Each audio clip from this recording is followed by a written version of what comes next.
E aí pessoal, bem-vindos ao Clube da Leitura. Eu sou o David. Eu sou a Michelle. Eu sou o Jonathan. Eu sou o Iago. Eu sou o Nicolas. E hoje a gente veio fazer uma breve discussão sobre um livro que foi apresentado pra gente, um livro bem interessante. Nada de objetivo que a gente não veja. E para começar a discussão, eu queria falar do início, né? Não tinha como começar de outra forma. O início, ele vem com uma linguagem muito misteriosa, na verdade. E isso me prendeu bastante. Ele diz assim: vou lhes contar aqui algumas vidas, apenas existências que passaram diante de meus olhos. Se você está aqui, é porque vamos passar um tempo juntos. Então saiba que sou um confesso biblioteiro, um fofoqueiro dos mais terríveis. Acabo revelando tudo que vejo, sem dó ou enfeites, e no confortável papel do espectador lhes digo: não sejam tão duros, porque com o passar dos segundos, minutos, dias, horas, semanas, meses e anos, grande parte dos dramas vai morrer no reino do ridículo. Aí está, o futuro é a residência do sonho, da expectativa, das realizações e do ridículo.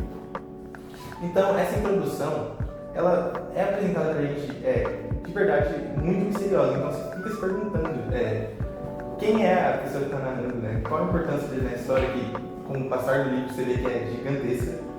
E essa misteriosidade que vem no início, só vem sendo explicada lá pro final. Isso, cara, me prendeu bastante e foi uma coisa bem interessante que eu vi no livro. Sabe? Uma coisa muito legal é, esse mistério dele é quase como se fosse tipo uma segunda história pro próprio livro, que já tem uma história interessante. Aí tem também a história do narrador, que é um cara misterioso, onde ninguém vai saber até uma boa parte do livro. E seguindo essa linha, agora falando um pouco mais sobre a história, a história foca muito mais entre dois personagens principais, a Vitória e o Felipe. O Felipe vem de uma família mais abastada, mais rica, mais nobre, enquanto a Vitória ela é uma prostituta. Ela é de uma classe mais baixa, uma classe mal vista pela sociedade de certa forma. O relacionamento, os dois têm um relacionamento muito forte. Você consegue ver um certo apego do Felipe, não também pela pessoa que a Vitória mas mais pelo jeito, pela forma e o jeito dela mesmo, né? A personalidade. É importante apontar que a gente começa a perceber que não é um relacionamento tão comum assim. Já não seria por causa da diferença de classes, só que eu acho que existe um problema muito maior e que a gente começa a ver no seguinte trecho aqui. Você consegue perceber que existe algo a mais nesse trecho aqui. Felipe tremeu, pois o amor que o atormentava não era apenas pecado, era considerado repugnante e ofensivo em grau tão elevado que era punido com os mesmos rigores dos crimes de lesa majestade, ou seja, com as galés, o degredo ou a morte. Então você percebe que até certo ponto, por exemplo, quando você está lendo e vê que eles são de classes diferentes, não tem tanto problema, apesar de ser algo problemático para pessoas da época, principalmente, mas não é um crime que se julgaria com galés, com morte, né? Você percebe que tem algo a mais. Você já percebe que é um negro que se identifica com mulher, né? Que se torna uma mulher durante uma determinada fase da vida.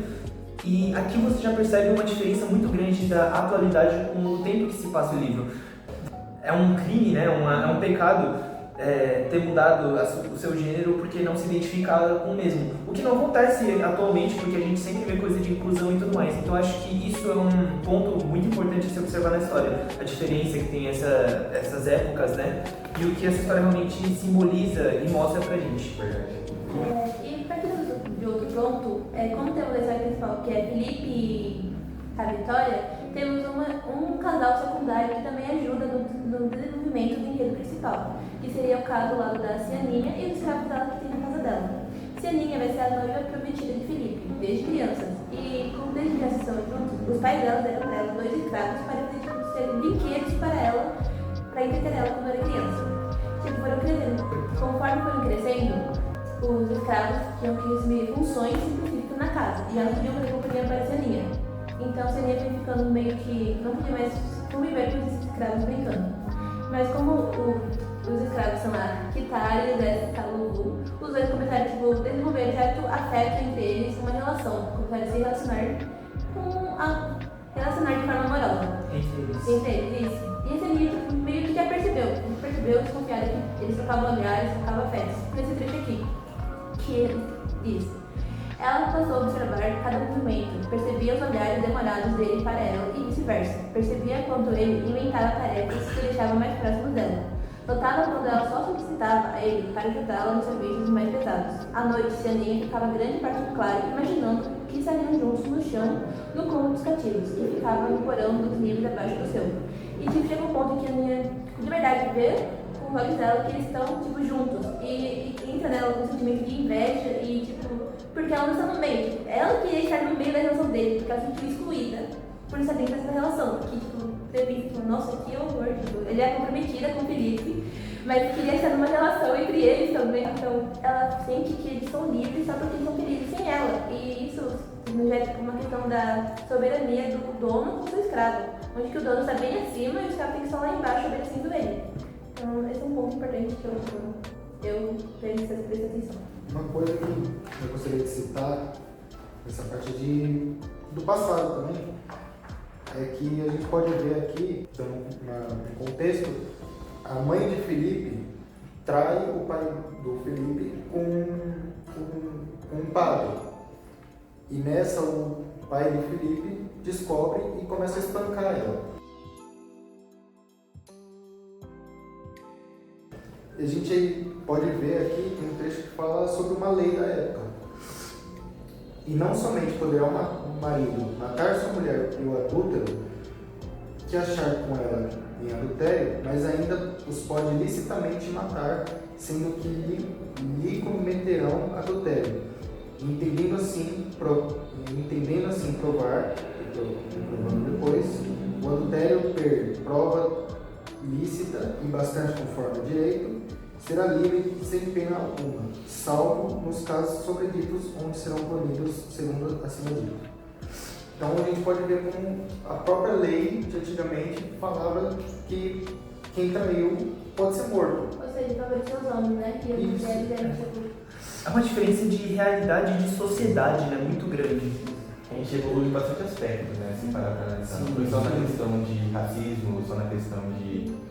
Foi também na questão da mulher, né? A mulher também agora tem um papel muito mais importante na sociedade. Acho que ler esse livro abriu um leque maior pra gente conseguir observar as possibilidades que tinham no passado e a gente não tem hoje por motivos que a gente acha óbvio hoje em dia, né? Sim. Eu vou comentar sobre uma parte final do livro, que é mais sobre o narrador ainda. Eu vou voltar para esse assunto. Ele finaliza o livro falando assim: sorriu de tua incansável mania de me dominar, com a garra de tua palma, pois tentas ao todo custo retardar minha passagem. Sigo, pois, ao contrário de ti, não tenho pressa. Não passo antes e nem depois. Transcorra agora, pois sou o que tenho, o tempo. E sou eu, apenas eu, quem narra essa história. Essa finalização dele, mostrando quem é essa pessoa, e essa parte que ele se mostra o tempo, é algo muito crucial para a história, porque mostra, que eles não revelaram, entre aspas, né? Eles não revelaram isso. Sim. Eles foram descobertos e foram expostos pelos seus pecados, entre aspas. Eu achei uma interpretação também que o narrador ele traz muitas coisas ruins pra gente que acontecem durante muitos anos. Cara, eu pensei, o que o livro quer passar pra gente talvez seja que o tempo traz tudo à tona. Então não adianta esconder, cara, que uma hora o tempo ele vai trazer à tona e a verdade vai ser dita. Sim. Então eu acho que é isso. Obrigado. É isso. Tchau. This is the end.